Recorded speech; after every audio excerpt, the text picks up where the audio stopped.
नमस्कार, KP news 24/7 में आपका स्वागत है। मैं अश्विनी आपके साथ। आइए देखते हैं अब तक के मुख्य समाचार। अतिबेले पटाखा गोदाम के मालिक पर होगी कार्यवाही, सीएम। जहीराबाद जमीयते उलमा हिंद ने आज प्रेस वार्ता का आयोजन किया। बेलतांगी वन अधिकारियों द्वारा निर्माणाधीन घर को ध्वस्त करने से विधायक पूंजा के साथ विवाद शुरू हो गया। भारतीय वायुसेना को मिला नया ध्वज, पुराने में ही जोड़ा गया हिमालयन ईगल और अशोक स्तंभ। हमास के हमले में 350 लोगों की मौत, इजरायल का 400 आतंकियों को मार गिराने का दावा। इजरायल से आई राहत भरी खबर, सही सलामत है नुसरत भरूचा, टीम ने दी जानकारी।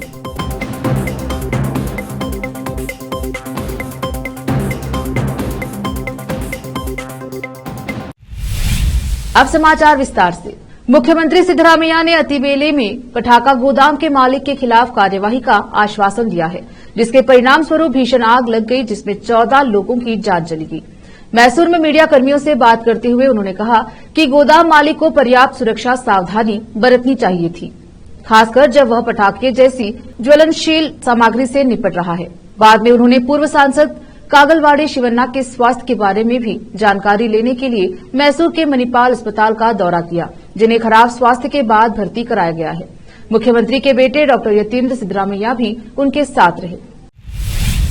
जमीयते उलमाए हिंद जहीराबाद की जानिब से एक प्रेस वार्ता का आयोजन किया गया। खालिक अहमद साबिर जनरल सेक्रेटरी जमीयत उलमाए हिंद तेलंगाना और आंध्र प्रदेश बताया कि शनिवार 14 अक्टूबर को ईदगाह मैदान जहीराबाद में होने वाली भव्य ऐतिहासिक जनसभा के संबंध में विस्तृत चर्चा की गई, जिसमें हजरत मौलाना सैयद महमूद असद मदनी अध्यक्ष जमीयत उलमाए हिंद प्रोग्राम का आयोजन करेंगे। इस प्रोग्राम की सदारत मौलाना हाफिज पीर शब्बीर अहमद अध्यक्ष जमीयत उलमाए हिंद तेलंगाना करेंगे। उन्होंने मुसलमानों से ज्यादा संख्या में भाग लेने और बैठक को सफल बनाने की अपील की। इस मौके पर मौलाना अब्दुल सबूर कासमी महासचिव जमीयत उलेमा जिला संगारेड्डी, मौलाना अतीक अहमद कासमी अध्यक्ष सफा बैतुल माल जहीराबाद, हाफिज अकबर, अब्दुल कादिर, अब्दुल माजिद, मुफ्ती अब्दुल बासित, मुफ्ती खलील, येबुदुर रहमान कासमी, मुफ्ती उमर फारूक कासमी, मौलाना शफी, हाफिज जुनैद, हाफिज अरशद और शहर के अन्य विद्वानों ने भाग लिया। कैमरामैन नेमतुल्लाह के साथ रिजवान की रिपोर्ट। जमीयतुल उलमा के जनरल सेक्रेटरी हाफिज पीर खलीक अहमद साहब दामत बरकातुहुम तशरीफ़ फरमा है। जहीराबाद में 14 अक्टूबर को जो बहुत बड़ा इजलास जमीयत का इजलास आम होने वाला है, जिसके अंदर हज़रत मौलाना महमूद असद मदनी साहब दामत बरकातुहुम तशरीफ़ ला रहे हैं, उसके लिए प्रेस कॉन्फ्रेंस मुनाकिद की गई है। मैं सबसे पहले मीडिया का शुक्रिया अदा करता हूँ और मीडिया से अपील करता हूँ कि आप हमारी आवाज़ को ऐवानों तक पहुँचाने और ऐवान के फ़ैसलों से हमको वाकिफ़ कराने का बहुत बड़ा ज़रिया है। और जमहूरियत के अंदर जो है मीडिया का बहुत बड़ा किरदार होता है। मैं मुबारकबाद पेश करता हूं और उम्मीद करता हूं मीडिया से कि हमारे इस इजलास का भरपूर कवरेज करेंगे और हमारी आवाज़ को जो है ऐवानों तक पहुंचाने की कोशिश करेंगे। साथ में मैं ज़िला जो है मेदक मुत्तहदा मेदक के तमाम ही अज़ला और ताल्लुक़ात और दीगर अतराफ़ के तमाम ही मुसलमानों से ख्वाहिश करता हूँ कि 14 अक्टूबर के होने वाले इजलास में कोई आदमी गैर हाजिर न रहे, अपनी शिरकत को यकीनी बनाए, ताकि जमहूरियत के अंदर ये मालूम हो कि हम मुसलमान भी ज़िंदा हैं। जो लोग ये कह रहे हैं कि हमको मुसलमानों की वोट की ज़रूरत नहीं है, उनको अंदाज़ा हो कि मुसलमानों का वजूद है और इनके बग़ैर मुल्क की तारीख़ जो है अधूरी होती है। इंशाअल्लाह ये एहसास 14 अक्टूबर को लोग अपने आँखों से देखेंगे। मैं तमाम मुसलमानों से अपील करता हूँ कि वो अपने कामकाज को पीछे करके इस इजलास को कामयाब बनाएं और हज़रत मौलाना महमूद मदनी साहब का बेहतरीन इस्तकबाल करें। जज़ाकल्लाहु खैर। अस्सलामु अलैकुम व रहमतुल्लाहि व बरकातुहू। जिन गरीब मरीजों को किडनी की बीमारी के कारण डायलिसिस कराने में परेशानी होती है, उनके लाभ के लिए मुफ्त एम्बुलेंस सेवा शुरू की जा रही है। Friends for poor charitable trust 3 वर्षों से दक्षिण कन्नड़, उडुपी और कासरगोड जिलों में जाति और धर्म के बावजूद सभी को मुफ्त एम्बुलेंस सेवा सफलतापूर्वक प्रदान कर रहा है। अब वे केवल डायलिसिस रोगियों के लिए अलग एम्बुलेंस सेवा प्रदान करेंगे। एफएफपी ट्रस्ट के पास दक्षिण कन्नड़ जिले में किडनी की गंभीर समस्या वाले 300 से अधिक लोगों की सूची है। फिलहाल मैंगलोर तालुके के सिर्फ 10 मरीजों को ही एम्बुलेंस सेवा मिल सकेगी, जिनके नाम रजिस्टर्ड हो चुके हैं। एक किडनी मरीज को आधे घंटे में मैंगलोर अस्पताल लाया जाएगा और लगभग 2 घंटे तक डायलिसिस किया जाएगा। इस बीच एक और मरीज को बुलाया जाएगा और जो व्यक्ति पहले लाया गया था उसे घर से छुट्टी दे दी जाएगी। एक दिन में केवल 3 से 4 लोग ही डायलिसिस करा सकते हैं। एक व्यक्ति को सप्ताह में 2 से 3 बार डायलिसिस की आवश्यकता होती है। आज 3 के लिए, कल अन्य 3 के लिए। जीवन काल में एम्बुलेंस का उपयोग केवल 10 लोगों के लिए किया जाएगा। एफएफपी ट्रस्ट समन्वय कलावारू मोहम्मद कहते हैं, इस कठिनाई को देखते हुए हम एक मुफ्त एम्बुलेंस शुरू कर रहे हैं। यह एम्बुलेंस उन लोगों की सेवा नहीं करती जो बस, ऑटो या बाइक से यात्रा कर सकते हैं। जिन गरीबों को लेटकर चलने में दिक्कत होती है, केवल उन्हीं की जांच और सेवा की जाएगी। किडनी मरीजों का दर्द समझने और डायलिसिस कराने के लिए एम्बुलेंस सेवा शुरू की जा रही है। इसके लिए उन्होंने करीब 9 लाख रुपए में ऑक्सीजन, स्ट्रेचर, स्टिकर समेत सुजुकी कंपनी की इको गाड़ी खरीदी। इसकी कीमत यह होगा 50,000 प्रति माह। रखरखाव का खर्च होगा। ट्रस्ट के सदस्यों की मदद के अलावा किसी से कोई दान नहीं मिलता। एफएफपी ट्रस्ट के कलावरू मोहम्मद ने कहा कि दानदाताओं और मरीजों का विवरण गोपनीय रखा जाएगा। भारतीय वायुसेना आज अपना 91वां स्थापना दिवस मना रही है। भारत में ब्रिटिश शासन के दौरान 8 अक्टूबर 1932 को रॉयल इंडियन एयरफोर्स के रूप में इंडियन एयरफोर्स अस्तित्व में आई।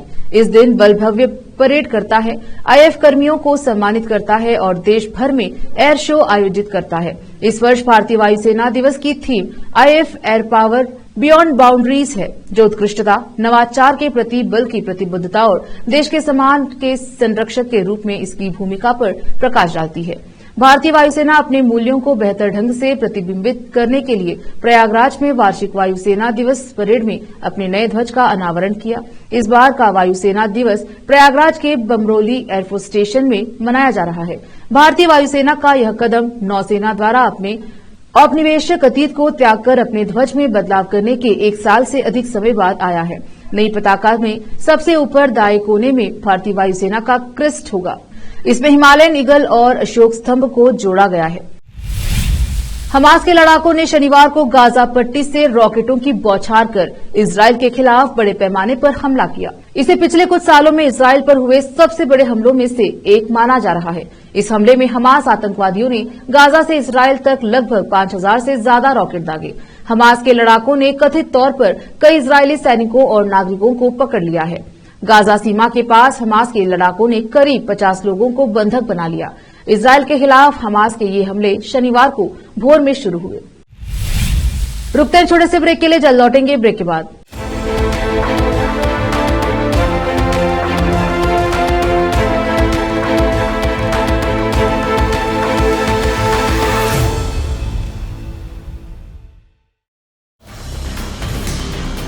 हिंदुस्तान के हर कोने में हम हैं मौजूद।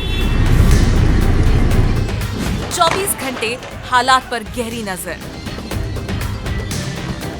खबरों से जुड़े चुपते सवालात और आपको दिखाता है धार्मिक, सामाजिक, राजनीतिक, लोकल और इंटरनेशनल न्यूज की सबसे बेहतर कवरेज, जो आपको रखती है हर पल बाखबर।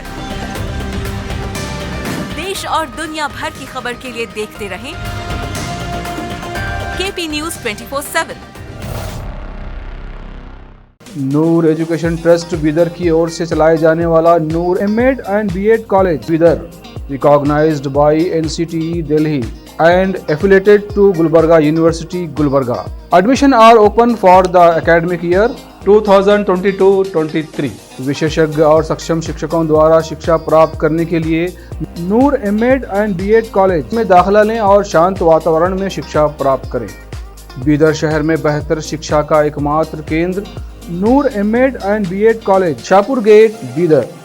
Phone numbers 9945283920 8482221297। ब्रेक के बाद स्वागत है आपका। देखते हैं आगे के समाचार। बेलटागड़ी में वन अधिकारियों ने एक सदी से अमीनाडाका कलेंजा गांव में रहने वाले एक परिवार के घर की नींव को ध्वस्त कर दिया। गुदामने सेसा गौड़ा और उनकी पत्नी अपनी 1.5 एकड़ जमीन पर रबर की खेती कर रहे थे और अपने 5 बच्चों के साथ वहां रह रहे थे। हाल ही में उनके एक पोते ने एस्बेस्टस शीट की छत वाला एक घर बनाना शुरू किया। हालांकि 6 अक्टूबर को उप्पिनंगडी वन अधिकारियों ने निर्माण को ध्वस्त कर दिया। घटना की जानकारी मिलने पर विधायक हरीश पूंजा घटनास्थल पर पहुंचे, जिससे वन अधिकारियों के साथ तीखी नोकझोंक हुई, जिन्होंने दावा किया कि जमीन वन विभाग की है। विधायक पूंजा ने स्थानीय युवाओं को तुरंत नींव का पुनर्निर्माण करने का निर्देश दिया, जिससे वन अधिकारियों और विधायक के बीच तनाव और बढ़ गया। विधायक हरीश पूंजा ने तुरंत वन मंत्री ईश्वर खंड्रे से संपर्क किया, जिन्होंने वन अधिकारियों को यथास्थिति बनाए रखने का आदेश दिया। यह देखते हुए कि परिवार ने 1 सदी से जमीन पर कब्जा कर रखा है। परिणाम स्वरूप स्थानीय युवाओं ने एक अस्थायी शेड बनाया और गृह प्रवेश समारोह भी आयोजित किया।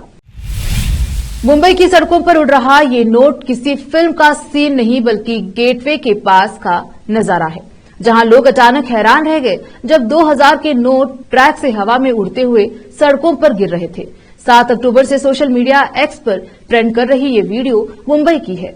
क्लिप में एक ट्रक को मुंबई की प्रतिष्ठित एशियाटिक सोसाइटी के पास से गुजरते हुए गुलाबी रंग के नोट को हवा में उड़ाते हुए दिखाया गया है। लोगों का ध्यान खींचने वाला ये वीडियो इंस्टाग्राम और एक्स पर वायरल हो रहा है। अब यूजर्स फ्लिपकार्ट से लगातार सवाल पूछ रहे हैं। साथ ही ये भी कहा जा रहा है कि ये 2000 के नोट को बदलने की तिथि 7 अक्टूबर तक थी, फिर ये कैसे हवा में उड़ रही हैं? लोग ये भी जानना चाहते हैं कि फ्लिपकार्ट का आगे क्या होगा। यह कथित खराबी उस समय हुई जब ऑनलाइन विक्रेता अपनी बिग बिलियन डेज सेल की तैयारी कर रहा था। दिलचस्प बात यह है कि यह 7 अक्टूबर को हुआ, जो आखिरी दिन था जब आरबीआई ने व्यक्तियों और संस्थानों को अब निश्चित रुपए जमा करने या बदलने की अनुमति दी थी। सीआईए के पूर्व निदेशक जॉन ब्रेनन, नाटो के पूर्व supreme allied commander admiral James Stavridis और पूर्व उपराष्ट्रीय सुरक्षा सलाहकार बेन रोड्स एलेक्स विट के साथ मिलकर इजराइल पर हमास की अचानक हमले की रणनीतिक और सामरिक परिष्कार और आगे बढ़ने वाली इजरायली खुफिया जानकारी के निहितार्थ पर चर्चा करते हैं। ब्रेनन का कहना है कि यह हमला इजरायली खुफिया क्षमताओं पर सवाल उठाता है और क्या उनके खुफिया स्रोतों से किसी तरह से समझौता किया गया था। बेन रोड्स और एडमिरल स्टावर्डीज भी हमले के उल्लेखनीय पैमाने और परिष्कार का टिप्पणी करते हैं। इजराइल की जनसंख्या को देखते हुए एडमिरल स्टावर्डीज कहते हैं, यह इजरायलियों को 9/11 जैसा अनुभव है। रुकते एक और छोटे से ब्रेक के लिए, जल्द लौटेंगे ब्रेक के बाद।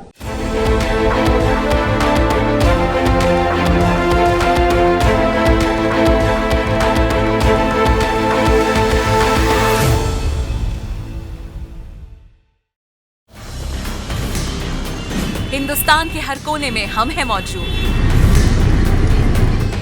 24 घंटे हालात पर गहरी नजर, खबरों से जुड़े चुपते सवालात और आपको दिखाता है धार्मिक, सामाजिक, राजनीतिक, लोकल और इंटरनेशनल न्यूज की सबसे बेहतर कवरेज, जो आपको रखती है हर पल बाखबर। देश और दुनिया भर की खबर के लिए देखते रहें KP news 24/7। Noor education trust Bidar की ओर से चलाए जाने वाला Noor MEd and BEd college Bidar, recognised by NCTE Delhi and affiliated to Gulbarga University, Gulbarga. Admission are open for the academic year 2022-23. विशेषज्ञ और सक्षम शिक्षकों द्वारा शिक्षा प्राप्त करने के लिए नूर एमएड एंड बीएड कॉलेज में दाखिला लें और शांत वातावरण में शिक्षा प्राप्त करें। बीदर शहर में बेहतर शिक्षा का एकमात्र केंद्र Noor MEd and BEd college, Shahpur gate, Bidar. Phone numbers 9945283920, 8482221297। Break के बाद स्वागत है आपका, देखते हैं समाचार। फिलिस्तीन और इजरायल के बीच माहौल गरमाया हुआ है। फिलिस्तीन आतंकवादी समूह हमास ने इजरायल पर हमला किया, जिसके बाद दोनों देश में युद्ध जारी है। इसी बीच नुसरत भरूचा को लेकर एक चिंतित करने वाली खबर सामने आई है।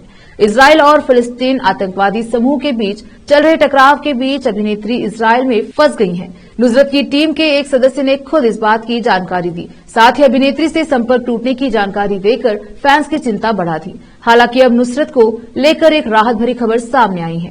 नुसरत भरूचा की टीम की ओर से जारी एक बयान में कहा गया था कि दुर्भाग्य से नुसरत इजरायल में फंस गई हैं। वह हाइफा अंतर्राष्ट्रीय फिल्म महोत्सव में भाग लेने के लिए वहां गई थी। टीम के एक सदस्य के अनुसार आखिरी बार में उनसे शनिवार दोपहर 12:30 के आसपास संपर्क करने में कामयाब रहा था, जब वह एक बेसमेंट में सुरक्षित थी। सुरक्षा उपाय के लिए अधिक जानकारी का खुलासा नहीं किया जा सकता है। हालांकि तब से हम संपर्क नहीं कर पा रहे हैं। हम नुसरत को सुरक्षित भारत वापस लाने की कोशिश कर रहे हैं और उम्मीद करते हैं कि वह स्वस्थ और सुरक्षित वापस लौटेंगी।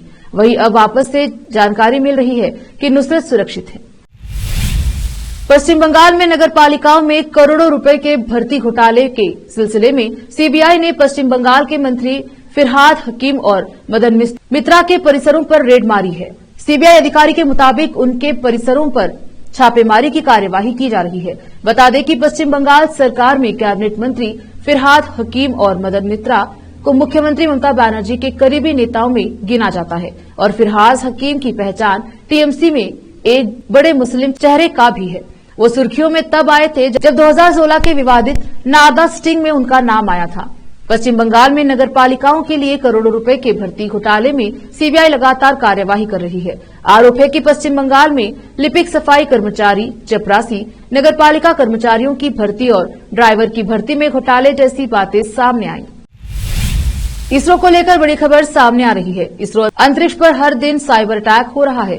गौरतलब है कि इन दिनों इसरो कामयाबी के नए मुकाम हासिल कर रहा है। इसरो अध्यक्ष एस सोमनाथ ने बताया कि अंतरिक्ष एजेंसी इसरो पर एक दिन में 100 से ज्यादा साइबर अटैक हो रहा है। हालांकि इसरो इन हमलों का सामना करने के लिए साइबर सुरक्षा नेटवर्क से लैस है। केरल में आयोजित 2 दिवसीय अंतर्राष्ट्रीय साइबर सम्मेलन के समापन के दौरान एस सोमनाथन ने कहा कि रॉकेट तकनीक में हमलों की संभावना ज्यादा है। इसके अलावा उन्होंने कहा कि तकनीक एक वरदान भी है और खतरा भी। आखिर में फिर एक बार देखते हैं मुख्य समाचार। अतिवेले पटाखा गोदाम के मालिक पर होगी कार्यवाही, सीएम। जहीराबाद जमीयते उलमा हिंद ने आज प्रेस वार्ता का आयोजन किया। बेलतांगी वन अधिकारियों द्वारा निर्माणाधीन घर को ध्वस्त करने से विधायक पूंजा के साथ विवाद शुरू हो गया। भारतीय वायुसेना को मिला नया ध्वज, पुराने में ही जोड़ा गया हिमालयन ईगल और अशोक स्तंभ। हमास के हमले में 350 लोगों की मौत, इजरायल का 400 आतंकियों को मार गिराने का दावा। इजरायल से आई राहत भरी खबर, सही सलामत है नुसरत भरूचा, टीम ने दी जानकारी।